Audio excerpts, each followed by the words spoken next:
जर तुम्ही शिवप्रेमी असाल तर हा व्हिडिओ तुमच्यासाठी नाही. पण थांबा, ही गोष्ट वाटते तितकी सोपी नाही. तुम्ही मराठा आरमाराला अजिंक्य का म्हणता याचा कधी विचार केलाय? कारण त्यांच्याकडे एक नाही तर दोन सिक्रेट हत्यारं होती. एक चित्त्याच्या वेगाने धावणारं गजबग आणि दुसरं हत्तीच्या ताकदीने हल्ला करणारं गुराब.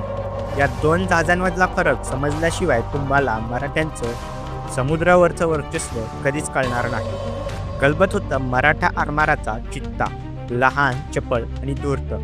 त्याचं काम शत्रूच्या हद्दीत घुसून गनिमी काव्याने हल्ला चढवून वाऱ्याच्या वेगाने परत फिरणं होतं. दुसरीकडे होता गुराब, आरमाराचा बलाढ्य हत्ती. 150 ते 350 टनाचं हे अवाढव्य जहाज म्हणजे जणू एक चालता फिरता किल्लाच होता. मोठ्या तोफा आणि भरपूर सैन्यानिशी सज्ज असलेला गुराब थेट समोरासमोरच्या विध्वंसक लढाईसाठी बनवला होता.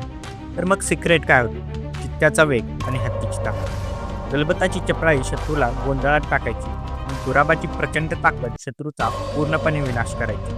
हेच वेग आणि ताकदीचं कॉम्बिनेशन मराठा आरमाराला समुद्रावरचा राजा बनवत होतं. पुढच्या भागात आपण पाहणार आहोत शिवाजी महाराजांचं पगार धोरण कसं होतं. त्यासाठी आमच्या स्वराज्य निर्णयांचा प्रवास या सिरीजला फॉलो करायला विसरू नका.